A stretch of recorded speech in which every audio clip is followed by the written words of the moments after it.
कभी सोचा है कि भारत जैसा देश जहां इतनी ज्यादा विविधता है, वो ये कैसे पक्का करता है कि हर कल्चर की आवाज सुनी जाए और उसे फलने फूलने का मौका भी मिले?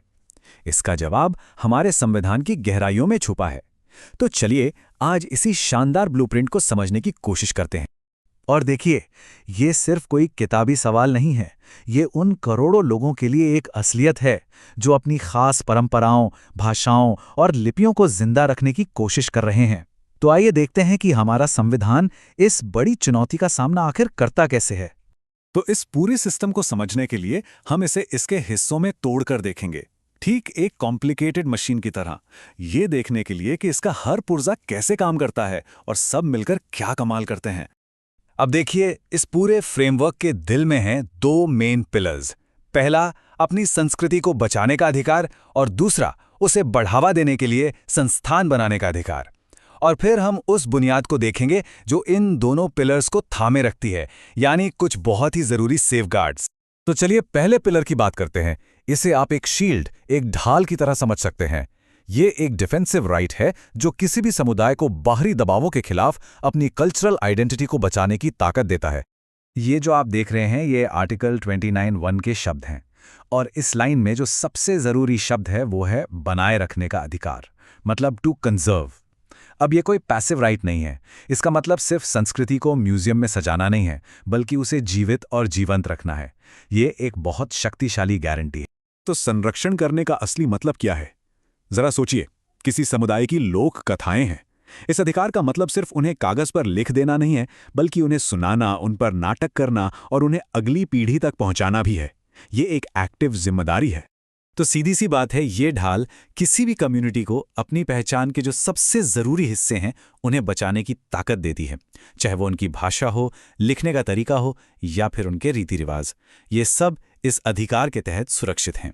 तो पहला पिलर था जो कुछ पहले से है उसे बचाने के बारे में। अब चलते हैं दूसरे पिलर पर, जो है भविष्य बनाने के बारे में।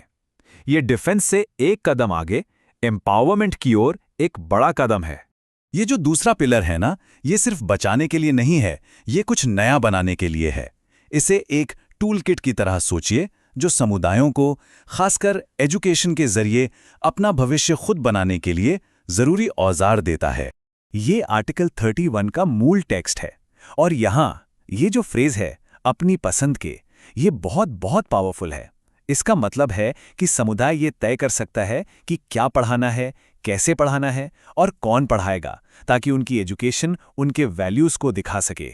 तो स्थापना और प्रशासन का सीधा साधा मतलब है एजुकेशन में पूरी आज़ादी। ये सिर्फ एक स्कूल खोलने की परमिशन नहीं है, बल्कि उसे अपनी सांस्कृतिक और भाषाई ज़रूरतों के हिसाब से चलाने की पूरी शक्ति है। तो प्रोसेस बहुत सिंपल है। पहला स्टेप, एक नया इंस्टीट्यूशन बनाने की पावर, और दूसरा, उसे इस तरह से चलाने की पावर जो उस कम्युनिटी की पहचान को न सिर्फ दिखाए बल्कि और भी मजबूत करें। ठीक है, तो हमारे पास दो जबरदस्त अधिकार हो गए, एक बचाने के लिए और एक बनाने के लिए। पर क्या चीज है जो इन्हें सिर्फ कागज पर लिखे शब्दों से ज्यादा बनाती है? यहीं पर आते हैं हमारे संवैधानिक सुरक्षा उपाय, यानी सेफगार्ड्स। देखिए, ये बात बहुत जरूरी है। बिना इन सेफगार्ड्स के ये अधिकार बस खोखले वादे बनकर रह जाते हैं। ये सुरक्षा उपाय ही वो गारंटी हैं जो ये पक्का करते हैं कि इन अधिकारों का सम्मान हो और कोई उनका उल्लंघन न कर सके। अब इस टेबल को सिर्फ पढ़ते नहीं हैं, इसके पीछे का क्यों समझते हैं। पहला नियम आर्टिकल 29(2) ये क्या करता है? ये भेदभाव को रोकता है। ये पक्का करता है कि शिक्षा तक पहुंच सबके लिए हो। दूसरा, आर्टिकल 32, ये निष्पक्षता यानी फेयरनेस को पक्का करता है। राज्य ये नहीं कह सकता हम आपकी मदद नहीं करेंगे क्योंकि आप एक अल्पसंख्यक संस्थान हैं। और तीसरा, 31A, ये अधिकारों की असल सुरक्षा करता है। ये सरकार को किसी अल्पसंख्यक संस्थान की संपत्ति को ऐसे हासिल करने से रोकता है जिससे उनका संस्थान चलाने का अधिकार ही खत्म हो जाए। कानून की भाषा ना बहुत सोच समझ कर चुनी जाती है। जब संविधान एब्रोगेट जैसा भारी भरकम शब्द इस्तेमाल करता है तो वो ये साफ कर रहा है कि यह सुरक्षा बहुत मजबूत है। ये किसी छोटी मोटी रुकावट को नहीं, बल्कि अधिकार को पूरी तरह से मिटाने के किसी भी प्रयास को रोक रहा है। तो हमने शील्ड देख ली, टूल किट देख लिया और वो सेफगार्ड्स भी जो इन सब को मजबूती देते हैं। अब इन सब को एक साथ रखकर देखते हैं कि ये पूरा ढांचा आखिर करता क्या है और ये इतना जरूरी क्यों है। इसे एक 3 टांगों वाले स्टूल की तरह सोचिए। एक टांग है कल्चर को बचाने वाली शील्ड, दूसरी है उसे आगे बढ़ाने वाला टूल किट, और तीसरी इन सबको संभालने वाले नियम। अगर एक भी टांग हटा दी तो पूरा का पूरा स्ट्रक्चर गिर जाएगा। ये बैलेंस ही इसकी असली ताकत है।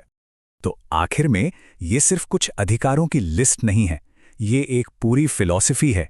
ये मेल्टिंग पॉट वाली सोच नहीं है जहां सब कुछ पिघल कर एक जैसा हो जाए। नहीं, ये एक बगीचे की तरह है जहां लक्ष्य ये है कि हर अनोखा फूल अपनी पूरी खूबसूरती के साथ खिले। तो जाते जाते एक सवाल दिमाग में आता है, किसी भी इंसान की अपनी सांस्कृतिक पहचान को बनाने में या बनाए रखने में एजुकेशन का आखिर कितना बड़ा रोल होता है? ये एक ऐसी बात है जिस पर सोचना बनता है। देखने के लिए धन्यवाद।